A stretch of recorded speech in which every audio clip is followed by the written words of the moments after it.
نماز تسبیح یہ بھی ان مسائل میں سے ہے جن پر عام طور پر دینی طبقہ بڑے جھگڑے کرتا رہتا ہے اور ایک دوسرے کے خلاف بیان بازی اور فتویٰ سازی کرتا رہتا ہے.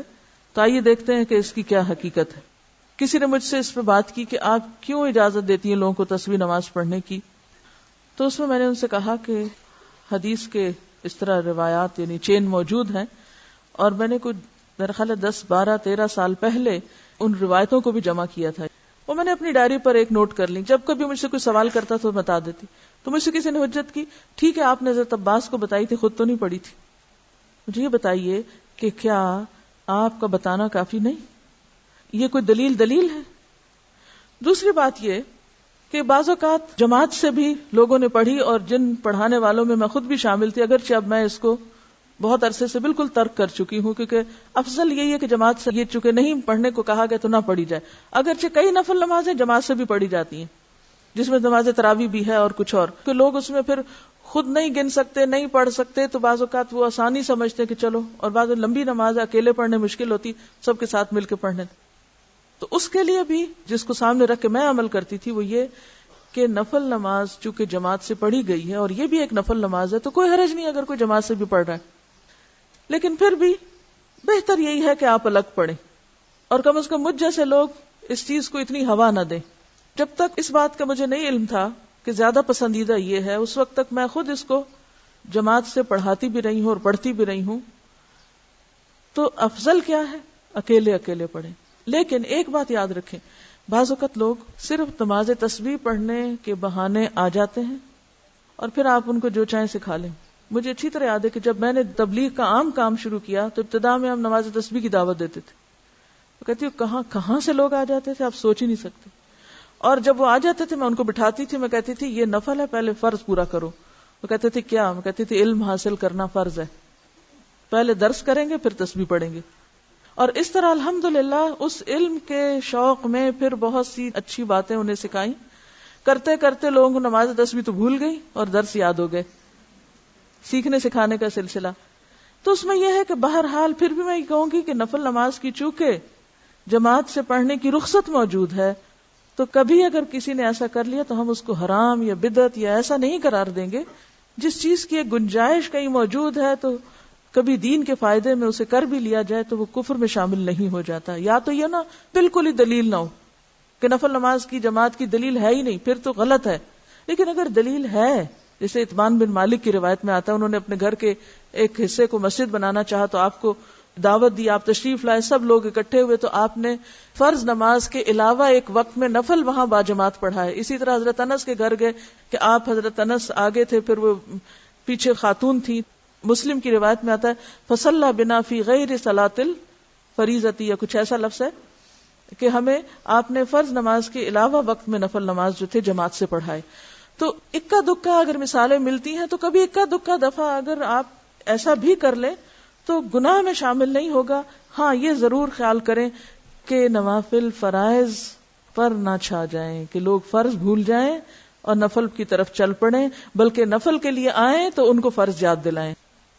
عبداللہ بن عباس رضی اللہ عنہ سے روایت ہے، نبی صلی اللہ علیہ وسلم نے عباس بن عبد المطلب رضی اللہ عنہ سے فرمایا، اے چچا جان عباس، کیا میں آپ کو کچھ عطا نہ کروں؟ کیا آپ کو کچھ عنایت نہ کروں؟ کیا میں آپ کو کوئی تحفہ پیش نہ کروں؟ کیا میں آپ کو 10 اچھی خصلتوں والا نہ بنا دوں کہ جب آپ یہ عمل کریں تو اللہ تعالیٰ آپ کے اگلے پچھلے پرانے نئے انجانے میں اور جان بوجھ کر کیے گئے تمام چھوٹے بڑے پوشیدہ اور ظاہر گناہ معاف فرما دے؟ وہ یہ ہے کہ آپ 4 رکعات نفل اس طرح ادا کریں کہ ہر رکعت میں سورۃ فاتحہ اور کوئی دوسری سورت پڑھیں.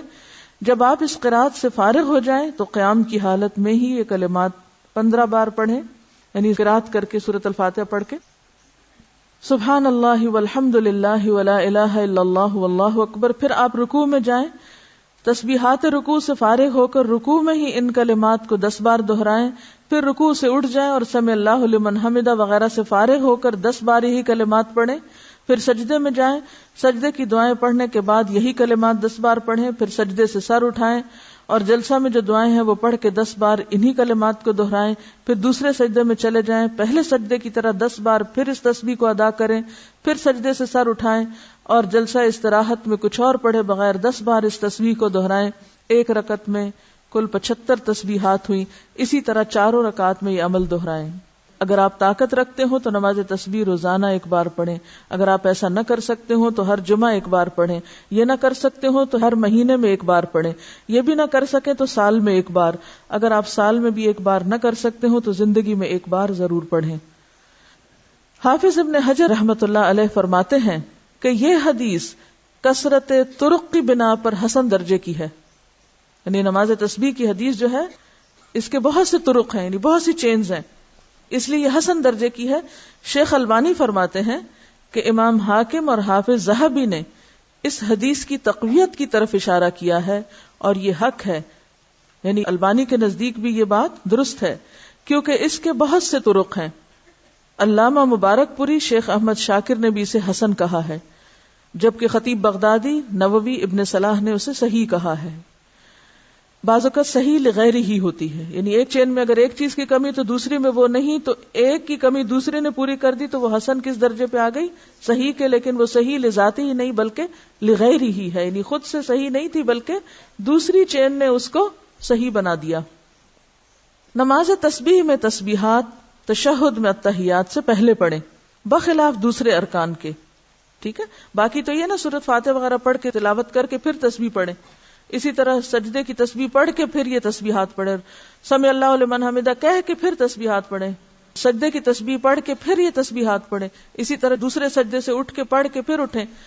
لیکن تشہد میں آپ کیسے پڑھیں؟ تشہد سے پہلے بخلاف دوسرے ارکان کے. نماز تسبیح کے بعد پڑھی جانے والی دعا کی سند سخت ضعیف ہے. معلوم نہیں وہ کون سی دعا ہے، میرے علم میں تو نہیں. بہرحال جو بھی لوگ کو خاص دعا پڑھتے ہیں وہ ضعیف ہے. اس کے راوی عبد القدوس بن حبیب کو حافظ ہیثمی نے متروک اور عبداللہ بن مبارک نے کذاب کہا ہے. یاد رہے کہ اس حدیث شریف میں نماز تسبیح کو باجماعت ادا کرنے کا ذکر نہیں ہے. صرف انفرادی عمل کے طور پر نبی صلی اللہ علیہ وسلم نے اپنے چچا جان کو اس کی ترغیب دی ہے.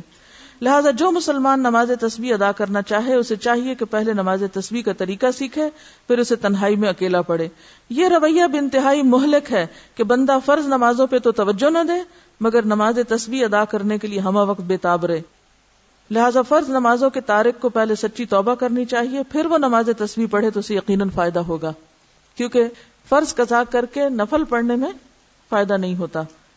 نفل اس وقت فائدہ مند ہوتے ہیں جب آپ فرض بھی پڑھ رہے ہو. تو بہت سے لوگ فرض تو پڑھتے نہیں اور کبھی کبھی صلاۃ و تسبیح پڑھ کے سمجھتے ہیں کہ سارے فرض ان کے ادا ہو گئے، جبکہ ایسا نہیں. فرض اپنی جگہ فرض ہے. وآخر دعوانا ان الحمد للہ رب العالمین. سبحانک اللہم وبحمدک نشہد